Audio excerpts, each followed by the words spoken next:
ganun yung pwedeng gawin natin for the integration.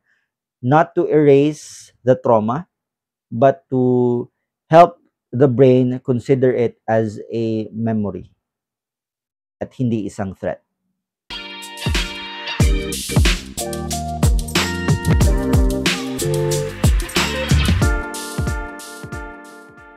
Hi guys, my name is Junes. I'm a rehab practitioner and a psychiatric major. And one of the things that I like in terms of social media are with the Campinpin brothers. Talagang gusto ko yung way of vlogging nila, and I really enjoy them. In fact, I actually make them as my like a personal movie thing or a personal ano man tawag dito, like a vlog to watch every time I eat dinner kasi nga nag-enjoy ako sa kanila. But the other day I was kind of sad with yung video na nakita ko in terms of the accident no na-encounter ni Kelsey. So tara, tingnan natin yung nangyari sa kanya.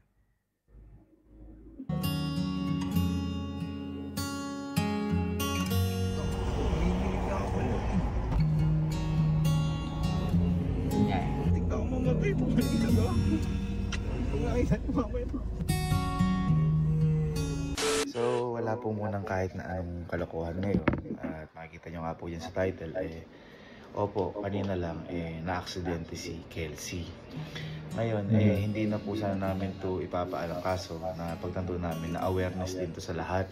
Sa lahat ng tao kasi wala talagang pinipili yung aksidente at saka yung senaryo na to. Sure.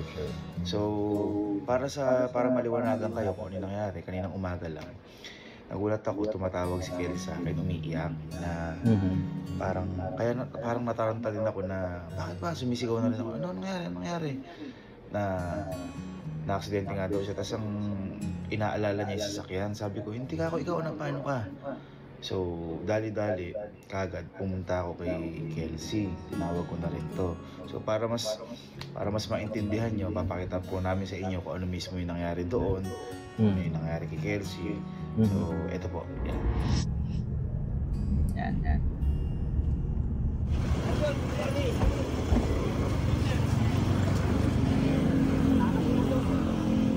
Nakatulog.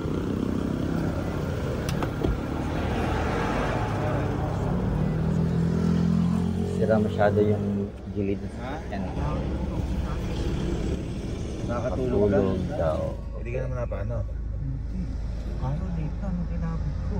Hindi ikaw, hindi ka napaano. Hindi naman sila napaano. Hindi. Dulo naman yung ano, sasakyan yung tamaan.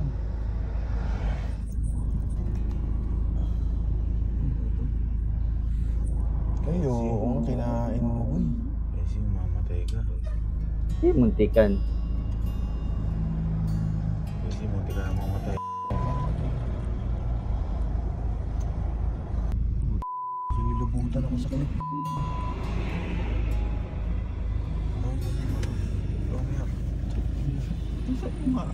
Ha? Tingnan ko mamatay mo kanina ba? Pangailan ko mamaya. Sad. Kung maintindihin Sad, sa akin, bro. maintindihin mo yung sarili mo at saka yung pasalamat natin Diyos yung walang nasaktan. Sakit sa sasakyan na. Good one, Gabe. Marip ko nga ito. Tingnan ko boy. Yun nga eh. Umiyak ang importante. Kung maintindihin sa sasakyan. Maintindihin mo yung sarili mo at saka yun nga, walang nasaktan na iba. Kasi madali lang ipagawa yung bagay. Yan, na lang kami nakapag-usap. So, ayun, basically we're able to see the footage na pinalabas nila with regards to the accident na nangyari nga sa sasakyan. First off, I'm a big fan, I'm a huge fan of the Kamintin Brothers. And parang masakit nga po na makita na na ganito yung nangyari no na nagkaroon ng aksidente. It just proves na we are all no one is really immune. We are all too prone to these kinds of scenario na walang pinipili ito. And yeah, I I'm a huge fan of them, and it's really kind of sad to see that they also encountered this kind of problem. Number two, hindi po biro yung na-encounter ni Kelsey. Kasi po, in terms of vehicular accidents, marami namang factors no na pwede mangyari. But in his case, we don't have the exact details or whatsoever. Pero posible po kasing ano lang, pagod lang talaga, no? Na along the way kasi siguro dahil siya lang mag-isa, wala siyang nakakausap or whatsoever, kaya naidlip din naman. Like kahit 1 second lang kasi na makatulog, pwede na kasi yung maging delikado para sa taong nagda-drive. So it's kind of sad that he's able to experience this. On a different kind of note, no, there are those people, and I'm not saying na merong ganito si Kelsey, but kung hindi kasi pagod yung isang tao, meron din tayong tinatawag na mga narcoleptic, no, or yung sakit na tinatawag na narcolepsy, kung saan yung isang tao is that kung may ginagawa siya, kahit ano pa yung ginagawa niya, kahit nagda-drive or nagwawalis or gumagawa ng assignment or kahit ano, nagkakaroon siya ng tendency na makatulog. No, there is that kind of disease for some people, no, kung hindi man pagod, pwede na maging innate sa kanila kasi nga they have been diagnosed with narcolepsy. And I don't think Kelsey has that, pero yun nga, siguro pagod lang or um, dahil siya lang nga mag-isa, medyo nakatulog din. But we need to be careful with this kind of thing. Kasi if we come and think of it, it's already a miracle uh, na hindi talaga naging uh, head-to-head collision. No, so it's really a miracle for this one to like both parties are safe, no, at wala din naman nung nadamay. Now, one of the highlight kasi, because I'll be giving my insight with this one. One of the highlights kasi, when I was checking this one out yesterday while I was reading the comments, one of the comment actually made mention na parang binigay talaga ni Kelsey yung license niya kasi nga natakot na siyang mag-drive, no? And I think, I'm not quite sure if it was in the comment or somewhere, parang nasabi din yata ni Gavin na parang face your fear or whatsoever. But just to give an insight with regards to this kind of scenario will actually produce a what we call a trauma, or specifically a PTSD. No, it's an abbreviation for post traumatic stress disorder, kung saan um, yung emotional at saka yung psychological response, no, to this kind of scenario. For this case, yung muntikan ng mamatay, no, because of driving, um might be too overwhelming for a person's ability to cope. Parang hindi niya talaga nakayanan, no, parang like nakabahan or sobrahan talaga siya sa stress na nahihirapan siya to really cope up with what is going on. Hindi lang ito about what happened, no? It's also about how the mind and how the body responds after the incident. No, so kumbaga yung katawan na at saka yung utak na yung nag-aayaw because yun nga nagiging trauma na siya, no? Nagiging traumatic na yung incident na nangyari. Now, there are several types of trauma. So meron tayong tinatawag na acute trauma, yung uh, yung intense din naman na event, probably like with an assault or a natural disaster. At meron din naman yung tinatawag nating chronic trauma, yung parang repeated na, no? At saka parang prolonged na or matagal na masyado yung stressful na event. Kaya nagiging traumatic siya. At meron din tayong tinatawag na complex trauma wherein it involves like multiple traumatic events, no? Usually ito ay parang a mixture na of different traumas na na-encounter ng isang tao. And usually with uh, with these kind of trauma, no, regardless of its kind, meron tayong tinatawag na common effects nito. So number one is in terms of sa ating emotion, with our feelings, there's a common anxiety to it. So posibleng magiging develop yung anxiety. Yun nga, 'di ba sinabi nga ni Kelsey na natatakot na siya mag-drive. There's also a possibility, especially if walang area na pwedeng ma-vent out ni Kelsey or ma-express niya yung experience niya, pwedeng magkaroon ng depression or meron ding shame, like nahihiya siya, or if buti na lang walang ibang nadamay, no? Kasi pwedeng magkaroon din kasi ng guilt, no? At saka numbness din, pwede ding maging ganun. So, pwedeng mai-develop yun ni Kelsey along the way, no? And it helps na kausapin siya, it helps na if he's able to talk it out para mawala at unti-unting makope niya yung tinatawag nating trauma. Hindi to fear, but basically a trauma. In terms of cognitive po, yung pag-iisip ng isang tao, it is possible that there is a tendency na mahihirapang mag-focus or mag-concentrate yung isang tao, no? And it is possible din na may tinatawag nating mga intrusive memories, no? Or mga flashbacks na kung saan kahit sasakay lang si Kelsey or mag-a-attempt ng drive, may mga flashback na mangyari na, uy, muntikan na, no? Muntikan nang may masamang mangyari. And that will hindrance or hinder the person from doing his usual daily activities. In terms of physical, posibleng magkaroon ng headache ang tao, no? Laging naghe-headache kasi nga may trauma na na-experience, or posible ring mahirapang matulog, magkakaroon ng insomnia dahil sa incident na nangyari, or like mga muscle tensions like manginginig or mga twitches, no, na hindi inaasahan or hindi consciously ginagawa.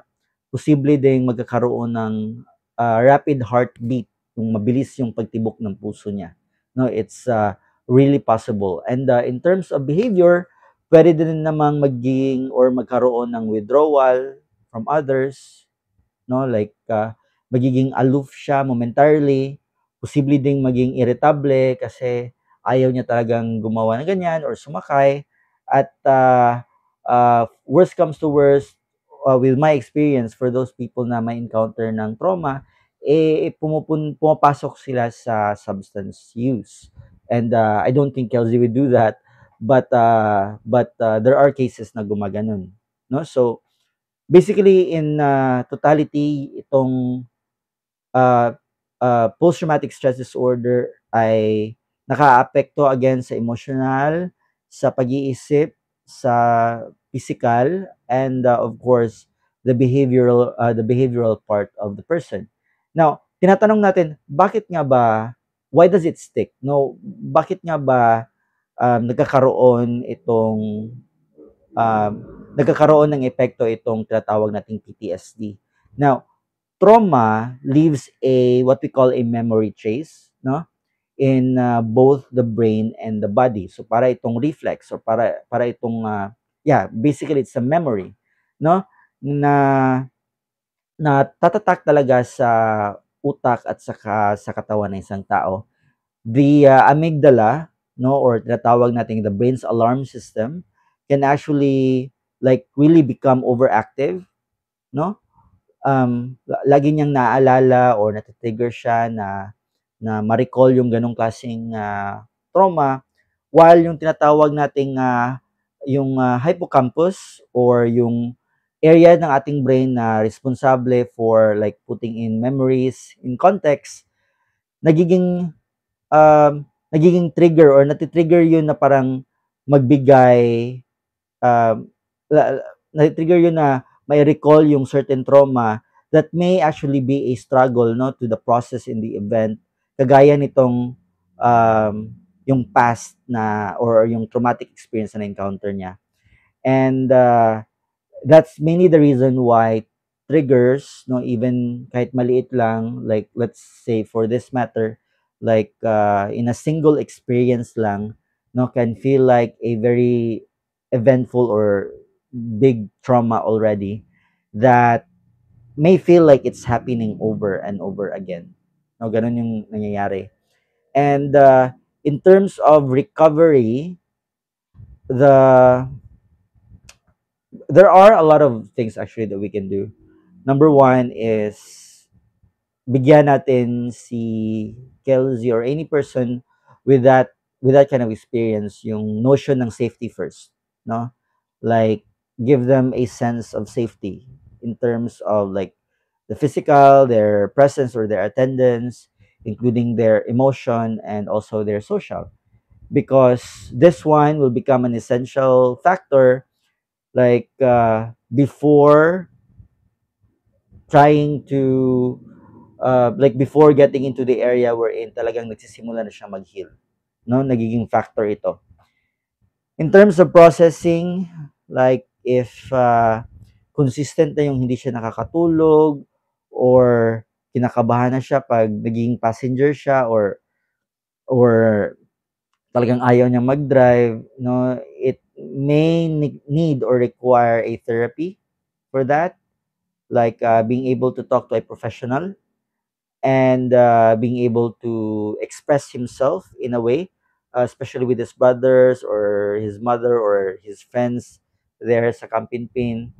And also, even like writing or doing art, no, or mga tinatawag nating mga movement-based therapies, no, pwede din yung gawin. And also the third one is we have integration. So the goal with the integration or our goal always kasi may trauma na ngang nangyari is not to erase the trauma, no, the goal is not to erase the trauma. Yung goal actually is to help the brain, no, store as like store it as a memory, no, instead of a like a constant threat, no. Ganun yung pwedeng gawin natin for the integration, not to erase the trauma but to help the brain consider it as a memory at hindi isang threat. In terms of support, the support that we have or that we need for this kind of scenario is what we call a connection with the trusted people that he has. So dito naman sa Kapinpin, marami naman doon. And syempre mga support groups na nagbibigay ng positive feedback kay Kelsey. Nakakatulong yun.